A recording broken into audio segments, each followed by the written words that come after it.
Welcome to the Alternatives Pregnancy Center podcast. We are pro-gospel, pro-woman, and pro-life. Thanks for listening. Well, good morning, Ariane. It is my greatest joy and delight to have you a part of Alternatives Pregnancy Center's podcast and to be able to share your story of hope and light in the middle of complete darkness. And our verse this year is John 1:5, which is, light shines in the darkness and the darkness has not overcome it. And the light of Christ shines in you brightly right now, but it hasn't always. And so we're going to get into your story a little bit. But Thank you, Heidi. Yeah, it's a pleasure and honor to be here. Yeah, for the listening audience, Ariane is a dear friend of mine. We go back, gosh, how many years? Way back. So yeah, I was trying to Jacob's think. 21, so it's probably like 16 years. Yeah. About that. Yeah. So let's start 16 years ago when you and I met. And what was life like for you back then?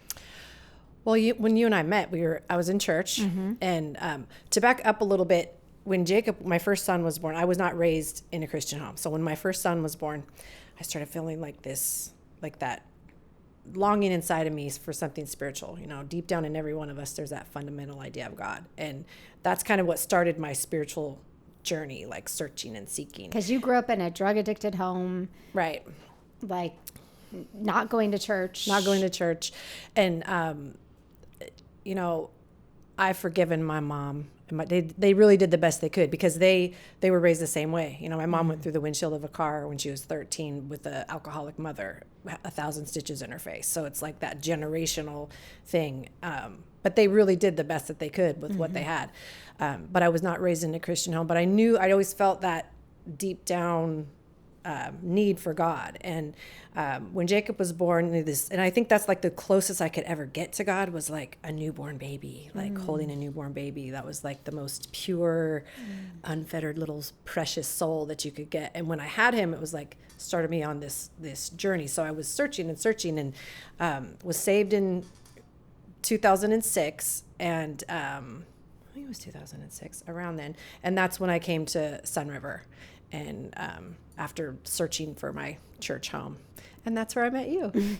And by then you had 4 little boys, right? Yes. Yeah, because Well, no, I had 2, and then 2006. No, I had 3, and then I was pregnant with Daniel. That's right, because I remember when you found out you were pregnant with the 4th. Right. Yeah, it's crazy times. So first off, when you accepted Jesus Christ, how did that happen? There's a really fun story. Well, my husband and I at the time were having a lot of issues, and we were kind of separated, and I had one son at the time, and I was going to this multi-level marketing business seminar in Dallas, Texas of all places, and I met this man from Georgia named Randy Joyner, and we got to talking, and he just had a sense about him. He was safe, and he started asking me, and I was kind of on that spiritual journey already, and he started asking me a lot of deep spiritual questions and asked me to go to lunch, and I went to lunch with him, and he, pretty much said, do you know that all of the things that you've done can be forgiven, and that if you accept Christ as your Savior, that you can start fresh, you can start new. And I prayed the prayer with him and was saved that day in Dallas, Texas, of all places, at a business seminar. So that's God's divine purpose. Yeah, and that should just speak to every one of us out there, that God can use any one of us and at any time to speak truth and life and hope into someone who's broken and lost. And right. How cool that that's how God chose to do it in your life. And so we are on this podcast because we are Alternatives Pregnancy Center, and I'm the director here. And so let's get into the depths of how did our relationship form, and what happened with you after we met at church? So our relationship really formed because I took a Bible study called Invisible Bonds. It was about healing from your sexual past, and you were my prayer partner.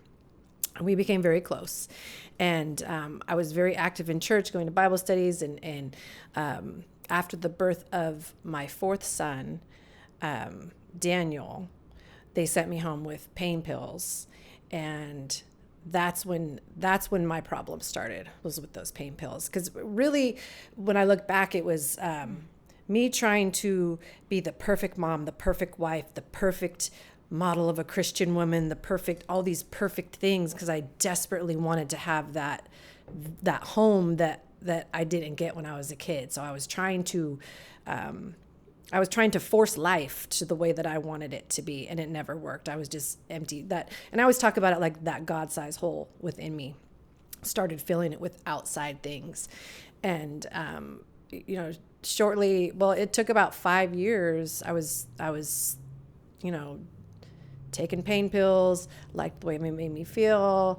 Didn't want to say nothing to anybody about it at church, and I just slowly started slipping away. Not trusting God and giving in to fleshly desires. And did you feel like the pain pills at that point just kind of numbed the reality of life for you as well? Yeah, and I always had substance abuse issues, but it never really took over my life like it did at that point, because I was about 36 years old. And it was, well, a little bit younger than that when it started. But it was just filling that void within me that seemingly filling that void, because what it went to was destruction. Yeah. Yeah. So you and I knew each other for several years. We were prayer partners. You went through that Bible study, and then all of a sudden you went MIA. You just pretty much disappeared, went off the map, and I had no idea where you were. I had no idea what you were doing, and I think we had reached out to each other a couple of times through that process of the detach, but nothing like the day that I got a Facebook text from you that literally sent me to my knees in prayer for someone a prayer I've never had before in my life. So share with me what was going on in your life, what happened, and where were you at in that moment?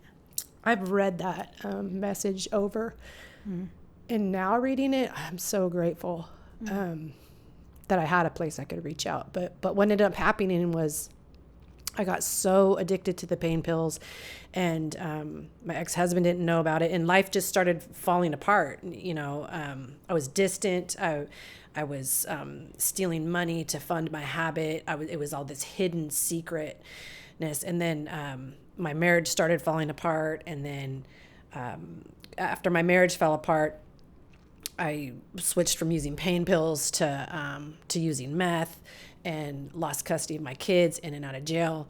My life it only took about 3 years for me to completely destroy everything I'd had. Lost custody, all my kids, lost my house, cars, ended up, and this is just the short version. There was so much that happened in between there, but ended up homeless, prostituting, living in my car, and pregnant. And I thought that, when I found out I was pregnant, I remember I reached out to you when I was about 8 weeks. I just found out. And my intention was to get help. I knew I needed help. I knew that I couldn't have this baby and be okay, and didn't have custody of any of my kids. And it took me months to really do something about it, because I reached out to you when I was like 8 weeks.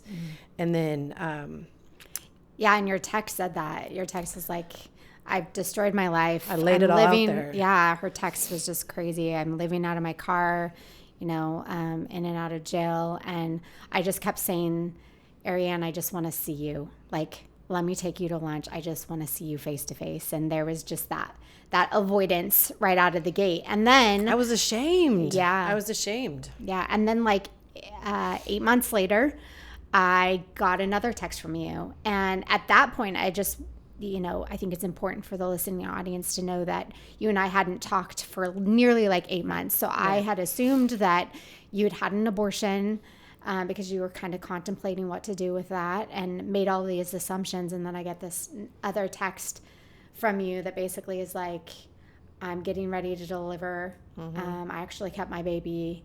I need help. So Right. And it was 3 days before I gave birth. And what had happened was, as my blood pressure was so high, because I was still using drugs, pregnant with her. And thank God he kept her safe. She was perfect. But I knew that I knew CPS was going to get involved. And I was terrified. So I was more terrified about what was going to happen after I gave birth than terrified of walking through those doors. And so I had to be backed into a corner, though. It was the last step. You know, it was I had to come here to be able to figure out what my next step was. I didn't have anybody to help me, you know. And it was hard walking through those doors, facing what I had done, you know. And she was, so I was clean when I came, because I had to sober up to, I thought sobering up she wouldn't be taken from me, but that was just delusional. Ariane, after we had texted, after I got that text from you the first time, I just made the assumption, because of the situation that you were in, that you had just had an abortion. And you know what? That's what our culture in today's day and age says, with women who are sleeping in the car, addicted to drugs, you know, prostituting themselves, in and out of jail, gambling problem. Like, there's no hope for you. Right. And that is such a lie from the pit of hell. Right out of the gate. That is such a lie from the pit of hell. And the enemy wants to kill, steal, and destroy, but God came that we may have life and have it abundantly. I will say that again and again through these podcasts, because you're living, walking testimony to the reality of what that actually looks like, and lived out in a person's life. But so after I got that first text from you, I made assumptions, and walk me through, like, from that text to the next text that you sent me. Well, and I had made appointments at Planned Parenthood 3 times to abort her. But I would see your Facebook posts, you know, and then I saw my niece who had just had a new baby on Facebook, and I was like, I couldn't do it. I couldn't go through with it. But I didn't know what I was going to do. I didn't know how I was going to get back. But, like, you know, I always knew that I was a believer. I always knew that God had a plan, that I would somehow, some way find a way back to him. And so 3 days before she was delivered, that's when I reached out to you again. And that's when I actually stepped foot into APC, because, you know, I knew CPS was going to get involved. I was terrified. I was terrified of what was going to happen, and needed to find help. And CPS did get involved. Yeah, and again, in that text, I just said, Ariane, I just want to look at you in the face. I just want to hold you. I just want to hug you. And I said, please just come and see me, and it'll all be okay. And so when you walked in the door, like, what were you thinking? What was going on in your mind? And I was just a fear. I was ashamed. I was afraid, you know, because I'd known you, you know, we had a relationship before, and to face the way I'd been living, you know. And I remember sitting down on those pink chairs in a room and just crying and praying, and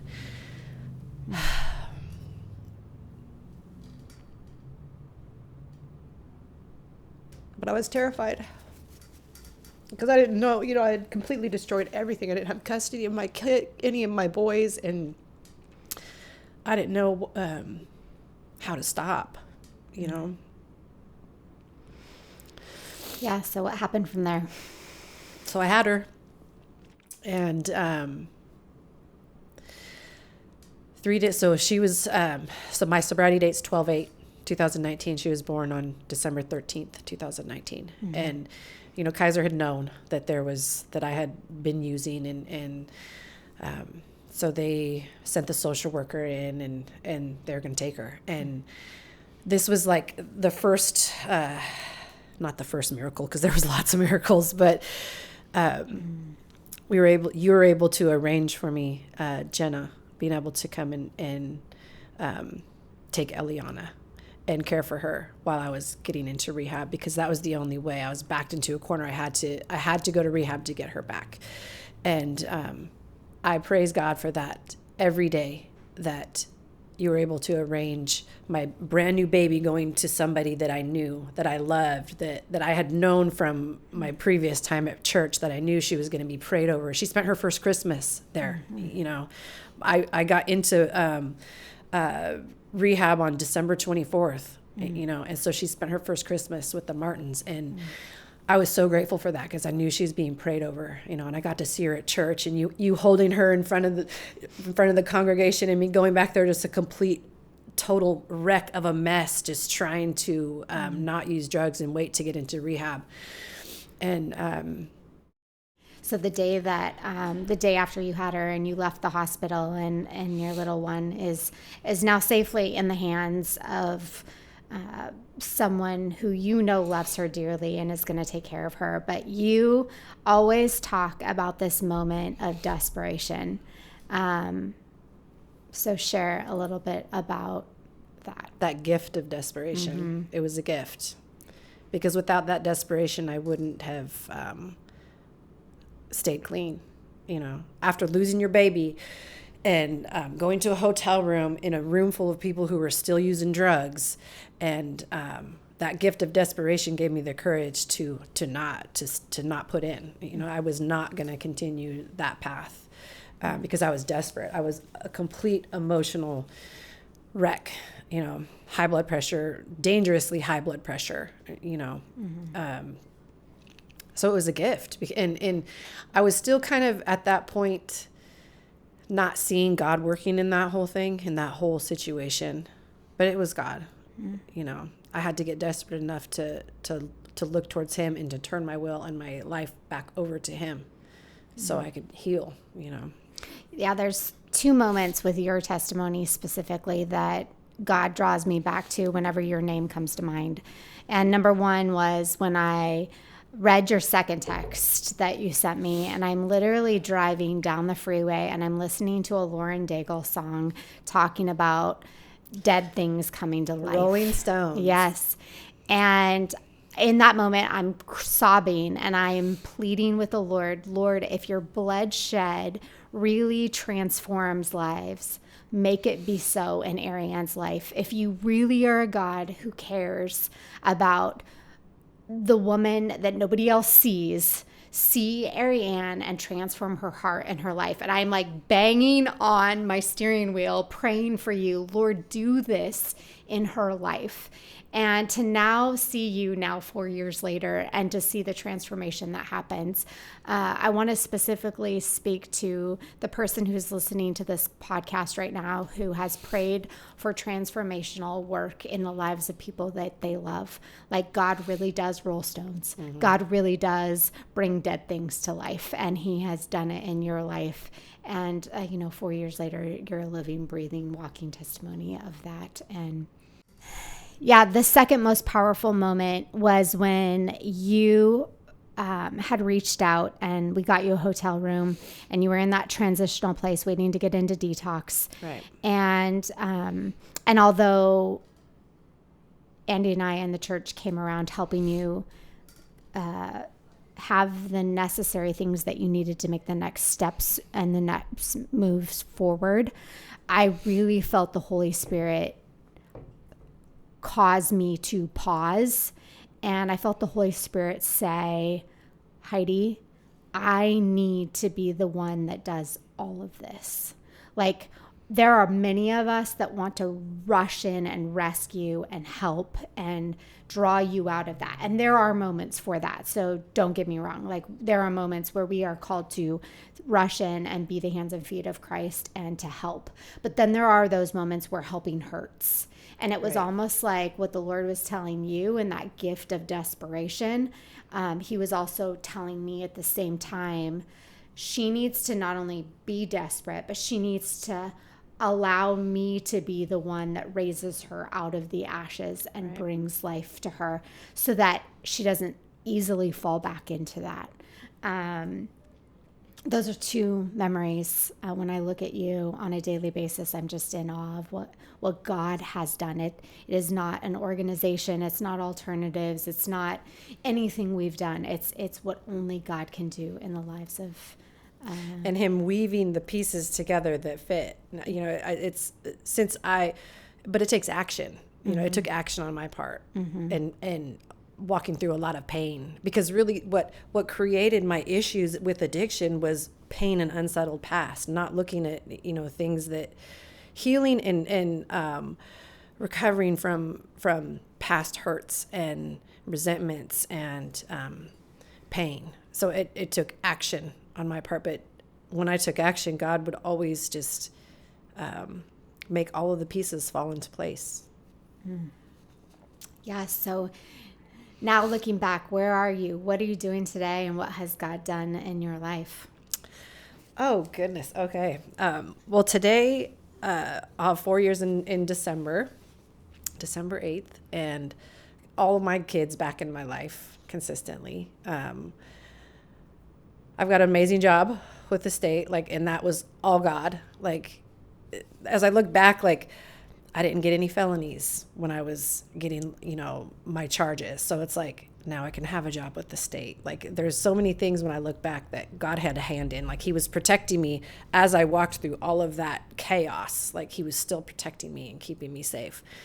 But today, and it took me a while to get back to the church, though, because in recovery, you know, I had a higher power of my understanding, and that was God. It's always been God. It's always been Jesus.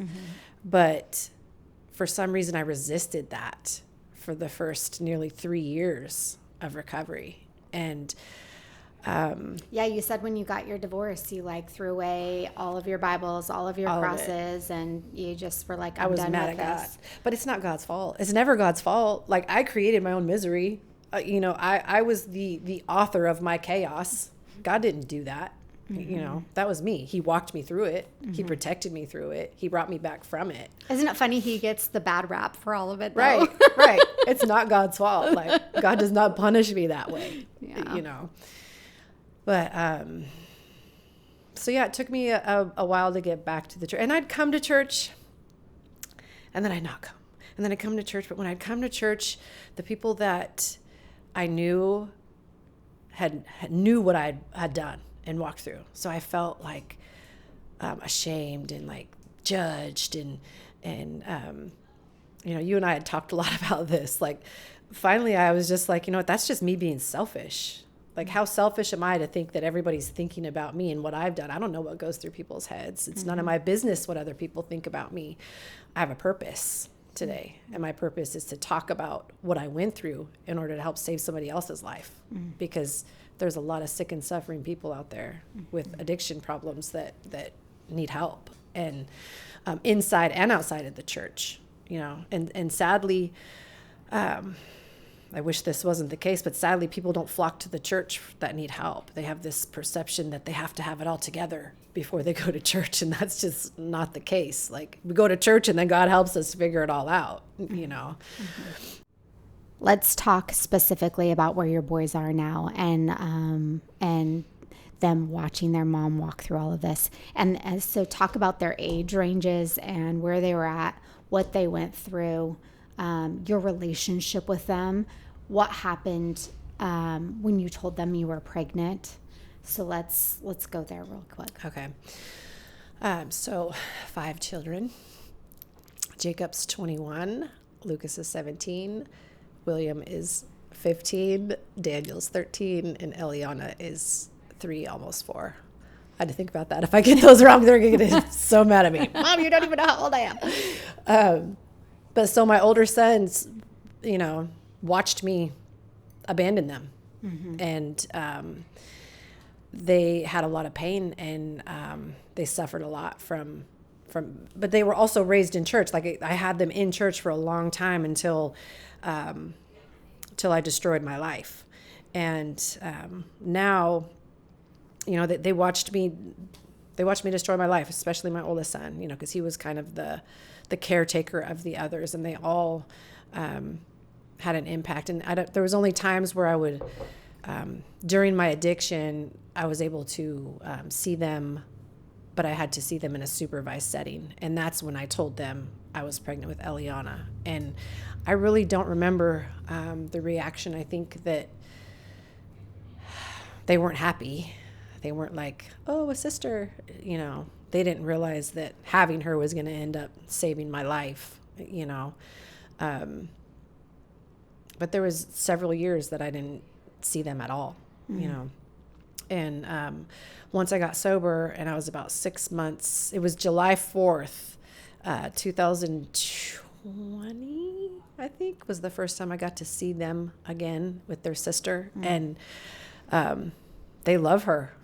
They absolutely adore her. And she loves and them. she adores them. Oh my and gosh. Although she will say things like, that's my mom. She doesn't really understand that I gave birth to all 5 of them.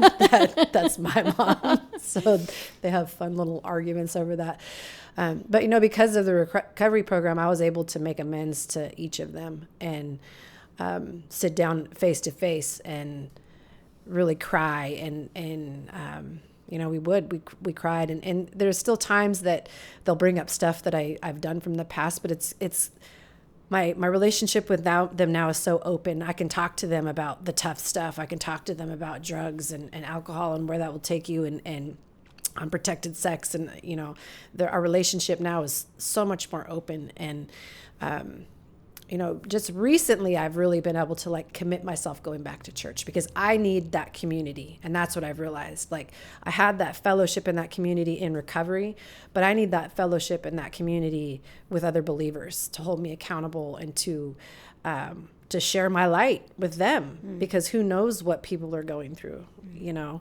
And since I've done that, there's been some resistance from them. You know, they don't really want to go back to church. My oldest son goes to church in Tennessee. Praise you, Jesus. So he is a believer, but the other 3, you know, God's working on them. And I just have to trust God with them. So recently you got a TikTok from one of your sons. And it's not very often that you get a TikTok from your 13-year-old son. So what did it say? My 15-year-old. 15-year-old. And he's, it said, it was 3 pictures that said, proud of my mom today, proud of my mom tomorrow, proud of my mom every day because of how strong and courageous she is. I don't remember the last picture, but, and he sent it on like where you comment on everybody's. There's like 13,000 people that have commented on it, and he sent it on that, like at Ariane Clark. And I was like, oh, that precious boy of mine, because they see the struggle that I've been through, you know, and that just blessed my heart. I mean, I send it to all kinds of people. He's going to get so mad at me. Mom, why did you send that? But that, you know, they're watching me. You know, and I think it really says something like, if you don't have any trials in life, then it's really easy to have faith, you know. But when you're walking through that valley and, you know, trying to, you know, like rebuild your life and struggling and then coming out on the other side of that, it's. Alternatives Pregnancy Center has had just a small influence in your life at a very particular time of your life. So based on the donors that are out there that support this ministry and your current circumstances, you know, what would you say to donors? Give. I love it. Know that their gifts not only impact the person they're helping, but generations. That's how it's gonna you know, and who knows how beneficial that gift can be when it's helping future generations. Because by me with God getting my life together and now being a light for other people and a light for my kids, who knows how that's going to impact and how far down that's going to benefit others. And I know there's lots of things that they could give to, you know, but Alternatives is special and unique and very loved and will always be a part of my story. Yeah.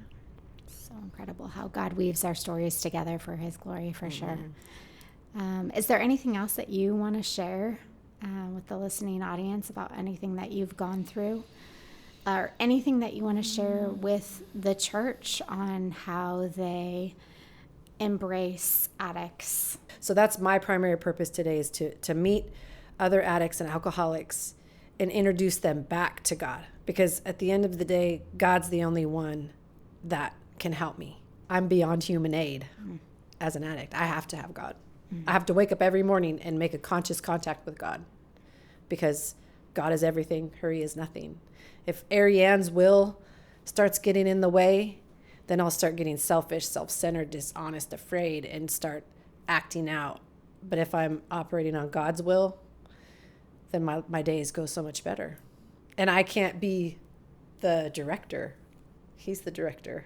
I'm just an agent. And I had to be put in my place a little bit, like, you're just doing my job, Ariane. You just do what I need you to do, and I happily do it. Yeah. That is scriptural. He does say to deny yourself, to take up your cross, and to follow him wherever he leads you. I'm a new creation. Yeah. Well, I'm so proud of you for stepping foot back in the church and getting out of your way of your own self and seeking community again, despite what you felt like judgment wise was all around you, which there is no judgment. No. Yeah. I'm not condemned. Like, I've been forgiven. And you walk in that forgiveness. Yes. And the church needs me, and I need the church. It's helpful for people to go, like, after I gave my testimony at the small group, so many people, like, they're so grateful that I'd be vulnerable like that. And like, that's what I have to do. Like, if people are going to judge me about what I've done, then look at your own life. Keep your eyes off of me and maybe look at, like, how you're living your life. There's just so much brokenness out there everywhere. So much brokenness. And, when we're transparent, we share the stories of our brokenness. God uses that for his glory, like he continues to do every day. So tell us a little bit about your relationship with Eliana. What is this precious girl like? Oh my gosh, that child. First off, God knew I needed a daughter. Okay, after having 4 sons. I knew I needed a daughter. And she has just got a connection with God that is like no other. She just doesn't doubt it. She remembers the little stories she hears in church, and she's sassy and feisty, just like her mom,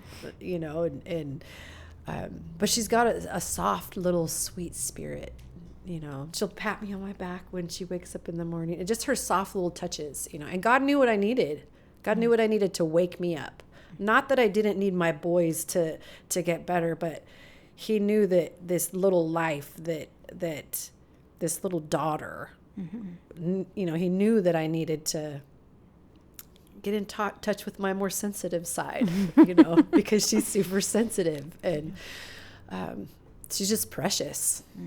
And to think that I could not have that, like when I rewatched the original testimony I did at 9 months, like, I just cry, because her chunky little self, like, to think that to not have her in my life, like, it would be completely different. So what would you say to the one that's out there right now that's pregnant and addicted and is hopeless and homeless and living out of their car? Or what would you say to that one? Embrace the desperation and take action. Reach out. Because I can't help people. We can't help people unless they reach out. And that's what I finally did, was reached out and walked through those doors. So regardless of the fear or the shame or the guilt that you're feeling, all of that will be fixed if you walk that process and you trust yourself and trust God and give yourself a second chance. Sometimes a third chance, sometimes a fourth chance, but just don't give up. Other than AA right now, how are you helping women? Well, I help anytime alternatives have somebody who has addiction issues. I'm there alongside. It talks about, like, my primary purpose is, helping anyone who is suffering. Mm-hmm. You have a specific story of a woman that you helped. Will you share that really quick? Yes, Elizabeth. She was referred to me by APC, addicted to opiates. She was about 5 weeks pregnant, and she was on the fence, going back and forth of whether she was going to keep the baby or not. And she called me. She reached out. She took action and reached out. And I took her to some meetings and shared with her, and really just showed her that, involved her in my life, took her to the lake with me and my kids, and we'd have these talks, and she was still on the fence about whether or not she wanted to have the baby. And then about, she was about 16 weeks, and then she finally was able to stop the drugs and commit to not having an abortion. And then we kind of lost touch, and then I got a text message from her with her brand new little baby born on my oldest son's birthday, January 17th. Wow. I thought that was so precious. So you didn't even know that she kept the baby? No, I knew that I knew she had kept the baby. But I had kind of lost touch during that time. She had moved or something, and then came back, and then all of a sudden I get a text message and just saying that the time that I spent with her showed her that there's a chance. Because I think that's the hardest thing, is we look at the mountain ahead of us going, oh my gosh, how am I going to repair this? How am I going to, we get into our heads about it, and that's God's job. That's what God does, as long as we turn our will over to him. Okay, God, I'm yours. Help me. And he pieces it all together, And he has time and time again for you. Time and time again. Yeah, praise the Lord. Is there anything else you want to share before we wrap it up? No, I love you. Yeah, I love you too. I love APC. I'm so thankful for you. So thankful to be a part of your life and a part of Eliana's life. And God's got great plans for the future. Thanks for listening. If you've been impacted by this podcast or want to learn more about our ministry, visit alternativespc.org.